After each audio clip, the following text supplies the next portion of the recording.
जय हिंद। आज पढ़ेंगे कक्षा 10वीं का एनसीईआरटी गणित, प्रश्नावली 1.1, प्रश्न संख्या 2 और 3। इससे पहले मैंने आपको एक करा दिया है, उस वीडियो का लिंक मैंने डिस्क्रिप्शन में दिया है, वहाँ पे आप जाके देख लेना। इसमें हम सीखेंगे एलसीएम और एचसीएफ निकालना और इन दोनों में क्या संबंध है वो। तो प्रश्न संख्या 2 में हमें क्या है, प्रश्न संख्या 2 में यहाँ पर है, पूर्णांकों के निम्नलिखित युग्म के एचसीएफ और एलसीएम ज्ञात कीजिए तथा इसकी जांच कीजिए कि दो संख्याओं का गुणनफल बराबर एचसीएफ एलसीएम है। इस प्रश्न के 3 भाग है, 1, 2 और 3। इन तीनों भागों का जो है हम एचसीएफ एलसीएम निकालेंगे, उसके बाद यहाँ पर जांच करेंगे। तो सबसे पहले कर लेते हैं हम भाग 1। भाग 1 में हम सबसे पहले लिखेंगे हल भाग 1। उसके बाद 26 और 91 का अभाज्य गुणनखंड करेंगे। सबसे पहले लिख लेंगे 26 का अभाज्य गुणन करेंगे। ये 2 से भाग जाएगा तो सबसे पहले 2 से भाग दे देंगे, 2 एकम 2, 2 तिया 6। फिर 13 से भाग दे देंगे, 13 एकम 13। 91 का अभाज्य गुणनखंड करेंगे, 7 से भाग जाएगा, इसको हम 7 से भाग देंगे, 7 एकम 7, हासिल 2 बचेगा, उधर 21 हो जाएगा, 7 हो जाएगा 21। 13 एक अभाज्य संख्या है तो इसको 13 से ही भाग देना पड़ेगा, तो 13 एकम 13 हो जाएगा। इस प्रकार से 26 का अभाज्य गुणनखंड होगा 2 गुना में 13। 91 का अभाज्य गुणनखंड हो जाएगा यहाँ पर 7 गुना में 13। सबसे पहले हम एचसीएफ फाइंड करेंगे। एचसीएफ 26 91 का एचसीएफ क्या होगा। एचसीएफ दोनों अभाज्य गुणनखंडों में जो कॉमन है वही एचसीएफ होता है। जैसे कि यहाँ पर ऊपर 2 है, ठीक है, यहाँ पर ऊपर यहाँ पर 2 है और नीचे कहीं पे भी 2 नहीं है। 26 के अभाज्य गुणनखंड में 2 है, लेकिन 91 के अभाज्य गुणनखंड में कहीं पे भी 2 नहीं है, तो इसका मतलब इसे हम नहीं ले सकते, इसको हम छोड़ देंगे। यहाँ ऊपर देखिए 26 के अभाज्य गुणनखंड में 13 है और 91 के अभाज्य गुणनखंड में भी 13 है, तो हम इसे ले लेंगे और इसे ले लेंगे। तो यहाँ पर लिख लेंगे एचसीएफ में 13। तो एचसीएफ जो होगा 26 91 का वो हो जाएगा 13। अब लिखेंगे हम एलसीएम 26 91 का एलसीएम होगा। सबसे पहले जो एचसीएफ है एचसीएफ को लिख लेंगे, क्योंकि दोनों संख्या कॉमन है, अब इनको लिखने की ज़रूरत नहीं। उसके बाद जो शेष बचा है उसको लिखेंगे, जैसे कि 2 बचा है और 7 बचा है, तो हम इसे लिख लेंगे 2 गुना में 7। इनको गुना कर लेंगे, 13 दूनी हो जाएगा 26, 13 दूनी हो जाएगा यहाँ पर 26 और गुना कर देंगे हम 7 से। 7 6 42, 42 का 2 हासिल 7, 4 7 दूनी 14 और 4 हो जाएगा यहाँ पर 18, यानी कि 182। तो एलसीएम हो जाएगा यहाँ पर 182। एचसीएफ और एलसीएम में यहाँ पर फाइंड कर लिया है। अब हमें निकालना है, इसका जांच करना है, ठीक है। तो जांच क्या करना है, जांच करना है 26 और 91। 26 जो है एक पहली संख्या मान लेते हैं और 91 है यहाँ पर दूसरी संख्या। तो इसमें जांच करना है, पहली संख्या गुना में दूसरी संख्या बराबर है एचसीएफ गुना में एलसीएम। यहाँ पे ये तो कहा गया था एचसीएफ गुना में एलसीएम, दोनों संख्याओं को गुणनफल बराबर है। पहली संख्या हमारे पास यहाँ पे है 26, लिख लेंगे 26। दूसरी संख्या है 91, हम लिख लेंगे यहाँ पर 91। बराबर में एचसीएफ हमने निकाला है 13, लिख लेंगे यहाँ पर 13। एलसीएम हमारा है 182, तो इसको लिख लेंगे हमें यहाँ पर 182, ठीक है। उसके बाद इधर वाले को भी गुना कर लेंगे, इधर वालों को भी गुना करके लिख लेंगे। तो सबसे पहले हम इसको गुना कर लेते हैं, 26 गुना में 91। तो यहाँ पर 1 6 का 6, 2 का 2 ऐसे आ जाएगा। 9 6 54, 54 का हम 4 लिखेंगे, हासिल रहेगा 5 हाथ में। 9 दूनी 18 और 5 हो जाएगा यहाँ पर 23, तो लिख लेंगे हम यहाँ पर 23। इनको जोड़ देंगे, 6 का 6, 2 और 4 6, 3 2, यानी 26 और 91 को गुना करने पर हमें मिला है यहाँ पर 23 66 बराबर में। अब हमें गुना करना है 13 और 182 का, तो हम गुना कर लेते हैं यहाँ पर 182 गुना में 13। 3 दूनी 6, 3 8 24, 24 का 4 हासिल 2, 3 एक 3 और 2 हो जाएगा यहाँ पर 5, कांटे का निशान, 2 एकम 2, 1 8 का 8, 1 का 1। इनको जोड़ लेंगे, 6 का 6 ऐसे आ जाएगा, 4 और 2 हो जाएगा यहाँ पर 6। 5 और 8 हो जाएगा यहाँ पर 13, 13 का 3 लिखेंगे, हासिल 1 बचेगा, 1 और 1 हो जाएगा यहाँ पर 2, यानी कि इस तरफ भी जो है हमारा 23 66 आ गया है। तो हमें यही प्रूफ करना था संख्या 1 गुना में संख्या 2 बराबर एचसीएफ गुना में एलसीएम है। तो हमने यहाँ पे संख्या रखा, इसको गुना किया, 23 66 आया। फिर इधर भी हमने दो एचसीएफ और एलसीएम को गुना किया तो 23 66 आया। इसका मतलब ये जो है यहाँ पर सही है, यही हमारा क्या हो जाएगा यहाँ पे आंसर हो जाएगा। और ये वाला जो है ये रफ काम है, इसे आपको मिटा देना है। चलिए भाग 2 करते हैं। भाग 2 में दिया हुआ है हमें 510 और 92। 510 पहली संख्या हो जाएगी और 92 दूसरी संख्या हो जाएगी। तो हम इसको भी उसी प्रकार से कर लेंगे, लिख लेंगे यहाँ पर हल भाग 2। पहले सबसे पहले 510 का अभाज्य गुणनखंड निकालेंगे। 2 से भाग जाएगा क्योंकि अंत में जो है शून्य है, 0 है, तो इसको 2 से भाग देंगे। 2 दूनी 4, हासिल 1 बचेगा, 11 हो जाएगा। 2 पंजे 10, हासिल 1 बचेगा, 11 हो जाएगा। फिर 2 पंजे 10 हो जाएगा। अब ये 2 से नहीं जाएगा क्योंकि लास्ट में जो है अंत में जो है यहाँ पर विषम संख्या आ गई है, तो इसे हम 3 से भाग देने की कोशिश करेंगे। 3 8 हो जाएगा यहाँ पे 24, हासिल 1 बचेगा, 15 होएगा। 3 पंजे हो जाएगा यहाँ पर 15। अभी अब 3 से भी भाग नहीं जाएगा क्योंकि 8 और 5 को जोड़ेंगे तो 13 होगा। 13 जो है 3 से कभी भाग नहीं होता है, तो इसका मतलब ये 5 से भाग जाएगा, तो इसे हम 5 से भाग देंगे। 5 एक 5, 3 बचेगा, 5 7 हो जाएगा यहाँ पर 35। 17 खुद में एक अभाज्य संख्या है, तो यहाँ पर कर लेंगे 17 एकम 17। 510 का अभाज्य गुणनखंड निकाल लिया है। अब निकालेंगे हम 92 का अभाज्य गुणनखंड। लिख लेते हैं 92, इसका अभाज्य गुणनखंड करेंगे। 2 से कट जाएगा क्योंकि अंत में जो है यहाँ पर सम संख्या है, तो कर लेंगे 2 चौके 8, हासिल 1 उधर जाएगा तो 2 छिक्के 12। फिर ये 2 से कट जाएगा, 2 दूनी 4, यहाँ पे 6 है, 2 तिया हो जाएगा 6। अब 23 खुद में एक अभाज्य संख्या है, तो इसे हम 23 से ही भाग दे देंगे, 23 से कम 23।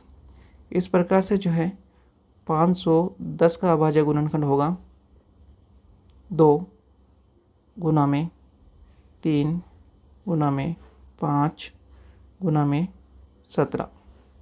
92 का अभाज्य गुणनखंड होगा यहाँ पर 2 गुना में 2 गुना में 23। तो हम एचसीएफ सबसे पहले निकालेंगे। एचसीएफ 510 और 92 का एचसीएफ। मैंने अभी बताया था जो संख्या कॉमन है उसे कोई हम ले सकते हैं। तो यहाँ पे ऊपर क्या है, यहाँ पर 2 है, नीचे भी 2 है, तो इसको हम एक बार लिख लेंगे। उसके बाद देख रहे हैं ऊपर 3 है, नीचे 3 नहीं है। ठीक है, 510 के अभाज्य गुणनखंड में 3 है, लेकिन 92 के अभाज्य गुणनखंड में कहीं पे भी हमें 3 नज़र नहीं आ रहा है, तो इसको मतलब इसको हम क्या करेंगे, यहाँ पर छोड़ देंगे। उसके बाद ऊपर 5 है, लेकिन नीचे 92 के अभाज्य गुणनखंड में कहीं पे भी 5 नहीं है, इसको भी हम छोड़ देंगे। ऊपर देख सकते हैं 17 है, लेकिन नीचे 92 के गुणनखंड में कहीं पे भी 17 नहीं है, तो इसको भी हम छोड़ देंगे। यानी इसका एचसीएफ जो होगा वो क्या होगा, सिर्फ 2 ही होगा। अब हम लिखेंगे यहाँ पर एलसीएम। एलसीएम 510 और 92 का। तो सबसे पहले जो कॉमन है हम उसे ले लेंगे, यानी कि 2 जो है एक कॉमन है, तो हमने इसको 2 ले लिया। उसके बाद जो भी संख्या शेष बचती है हम उसको ले लेंगे। ठीक है, तो ऊपर से हमें क्या मिल जाएगा, 3 5 और 17 लिख लेंगे, गुना में 3 5 और 17। नीचे क्या मिलेगा हमें, 1 2 और 23 बचा है, तो लिख लेंगे यहाँ पर 2 गुना में 23। इन सभी को गुना करने पर हमें मिल जाएगा एलसीएम। तो इनको हम गुना कर लेते हैं। 2 तिया 6, 6 पंजे 30, 30 दूनी 60, तो यहाँ पर 1 हो जाएगा यहाँ पर 60, और 17 गुना में 23 कर लेंगे। 23 गुना में 17, 7 21, 7 21, हासिल 2, 7 दूनी 14 और 2 हो जाएगा यहाँ पर 16। उसके बाद 3, 1 को 2 से गुना करेंगे तो 2 आएगा 1, 6 3 हो जाएगा 9 और हो जाएगा 3, 391 और 60 हमारा 60 हमारा है, तो 60 से भी इसको गुना कर देंगे। 0 का 0 ऐसा ही, 6 कम 6, 6 नहीं 54, 54 का 4 हासिल 5, 6 ते 18 और 5 हो जाएगा यहाँ पर 23, यानी कि 23 460, 23 460 यहाँ पर क्या हो जाएगा, एलसीएम हो जाएगा। हमने एचसीएफ निकाल लिया है, एलसीएम निकाल लिया है। अब जो है इसकी हम क्या करेंगे, यहाँ पर जांच में क्या लिखेंगे, जांच करना है पहली संख्या गुना में दूसरी संख्या बराबर एचसीएफ गुना में एलसीएम। पहली संख्या हमारे पास यहाँ पर है 510, 510 लिख लेंगे। दूसरी संख्या है 92, तो यहाँ पर लिख लेंगे हम 92। उसके बाद HCF हमने निकाला है 2, HCF निकाला है 2, तो लिख लेंगे यहाँ पर 2। LCM आया हमारे पास 23460, लिख लेंगे यहाँ पर 23460। इस तरफ जो है हम थोड़ा सा रफ काम कर लेंगे, इस तरफ रफ काम करेंगे, यानी कि 510 और 92 को गुना करेंगे। तो यहाँ पे लिख लेते हैं 510 गुना में 92। 2 0 का 0 आएगा, 2 एकम 2 आएगा, 2 पंजे 10 आएगा। फिर 9 0 का 0, 9 एकम 9, 9 पंजे हो जाएगा यहाँ पर 45, तो हम लिख लेंगे 45। इनको जोड़ लेंगे, 0 का 0, 2 का 2, 9 का 9, 5 और 1 हो जाएगा यहाँ पर 6 और 4 का 4, यानी कि 46920। 510 और 92 को गुना करने पर हमें मिला है 46920। अगर इस तरह भी हमें 2 और 23460 को गुना करने पर मिलता है इतना ही, तो इसका मतलब ये सही है। तो अब हम इसको गुना करके देख लेते हैं। गुना कर लेते हैं 23460 गुना में 2, 2 0 का 0, 2 चौके 12, 12 का 2 हासिल 1, 2 चौके 8 और 1 हो जाएगा यहाँ पर 9, 2 तिया हो जाएगा 6 और 2 दूनी हो जाएगा यहाँ पर 4, यानी इस तरफ हम लिख लेंगे 46920। इस तरफ भी 46920 आया है, इस तरफ भी 46920 आया है। इसका मतलब दोनों जो है यहाँ पर बराबर है। यही हमारा क्या हो जाएगा, आंसर हो जाएगा। और इस रफ काम का आपको लिखना नहीं है, इसको जो है आपको यहाँ पर मिटा देना है। अब क्वेश्चन नंबर भाग नंबर इसका हम 3 करेंगे। भाग 3 में हमें 336 और 54 का HCF और LCM निकालने के बाद इसकी जाँच करनी है। तो सेम टू सेम यहाँ पर हम लिख लेंगे हल। भाग 3 की जगह लिख लेंगे भाग 3, ठीक है। सबसे पहले 336 का यहाँ पर अभाज्य गुणनखंड निकालेंगे। अंत में जो है यहाँ पर इकाई अंक सम संख्या है, इकाई अंक सम है, तो ये 2 से भाग चला जाएगा। इसे हम 2 से भाग देंगे। 2 एकम 2 हासिल 1 बचेगा, 2 छिक 12, फिर हासिल 1 बचेगा, 2 अठे हो जाएगा 16। फिर 2 से ये भाग चला जाएगा क्योंकि अंत में सम संख्या है। 2 अठे 16 हो जाएगा, 2 चौके हो जाएगा यहाँ पर 8। उसके बाद ये 2 से एक बार और भाग चला जाएगा, 2 चौके 8, 2 दूनी 4। अभी भी सम संख्या है तो उसको फिर 2 से हम भाग देंगे। 2 दूनी 4, 2 एकम 2। इसको आगे और भाग देंगे, 3 से कटेगा ये, 3 सत्ते 21। अब 7 जो है खुद में अभाज्य संख्या है तो इसे हम 7 से जो है भाग दे सकते हैं। 7 एकम हो जाएगा यहाँ पर 7। अब हम देते हैं 54। 54 का अभाज्य गुणनखंड निकालते हैं। 54 का अभाज्य गुणनखंड हो जाएगा यहाँ पर 2 से भाग देंगे। 2 दूनी 4 हासिल 1 बचेगा, 2 सत्ते 14। 27 जो है 3 से कट जाता है तो 3 से भाग चला जाएगा, 3 नीम हो जाएगा 27। फिर 3 से 9 कट जाएगा, 3 तिया 9। फिर 3 को हम एक बार में काट देंगे, 3 एकम 3। इसके अभाज्य गुणनखंड होंगे 336 के अभाज्य गुणनखंड हो जाएंगे यहाँ पर 336 बराबर 2 गुना में 2 गुना में 2 गुना में 2 गुना में 3 गुना में 7। इसी तरह से 54 के अभाज्य गुणनखंड होंगे 2 गुना में 3 गुना में 3 गुना में 3। बस अब हम HCF निकाल लेते हैं। HCF होगा 336, 54 का HCF होगा यहाँ पर। HCF जो संख्या कॉमन है सिर्फ वही होती है। तो हम यहाँ पर देख सकते हैं, यहाँ पर ऊपर 2 है, नीचे भी 2 है, तो हम 1 2 यहाँ पर लिख लेंगे।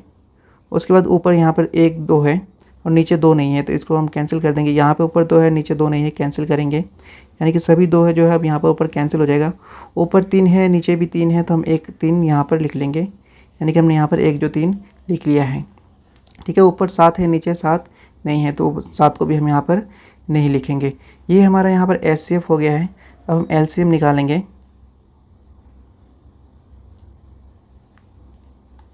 336 54 का LCM। सबसे पहले जो हमने HCF निकाला है वो लिख लेंगे 2 गुना में 3। फिर गुना में वो सभी संख्या लिखेंगे जो हमने नहीं लिखी थी। जैसे कि यहाँ पे बच गया था 2 2 और 2 और 7 बच गया था, तो सभी को लिख लेंगे। 2 गुना में 2 गुना में 2 गुना में 7। नीचे ये 3 बच गया था, एक ये बच गया था और एक ये बच गया था, तो इसको भी हम यहाँ पर लिख लेंगे 3 गुना में 3। इन सभी को जो गुना कर लेंगे, गुना करने के बाद जो आएगा वो इसका LCM होगा। तो गुना कर लेते हैं। 2 तिया 6, 6 दूनी 12, 12 दूनी 24, 24 दूनी 48 और 7 24 दूनी यहाँ पर हो जाएगा 48। 48 को हम यहाँ तक लिख लेते हैं, 48 कर लिया हमने। और 3 तिया 9, 3 तिया 9, 7 3 63, यानी कि यहाँ पे 63 आया है, तो इसको हम गुना कर लेते हैं। 3 × 24, 24 का 4 हासिल 2, 3 चौक 12 और 2 हो जाएगा यहाँ पर 3 × 24 का 4 हासिल 2, 3 चौक 12 और 2 हो जाएगा यहाँ पर 14, लिख लेंगे यहाँ पर 144। 6 × 48 का 8 हासिल हो जाएगा यहाँ पर 4, 6 चौक 24 और 4 हो जाएगा यहाँ पर 28, तो यहाँ पर लिख लेंगे हम 28। जोड़ लेंगे, 4 का 4 ऐसे आ जाएगा, 4 और 8 हो जाएगा यहाँ पर 12 का 2 हासिल 1, 8 और 1 9 और हो जाएगा 10 हासिल 1 बचेगा, हो जाएगा यानी 30 24, यानी कि 3024 जो है इसका क्या हो जाएगा, एलसीएम हो जाएगा। 3024 यहाँ पर क्या हो जाएगा, एलसीएम हो जाएगा। इसको हम मिटा देते हैं क्योंकि यहाँ पे और भी रफ काम करना है। यहाँ पे हमें जांच करना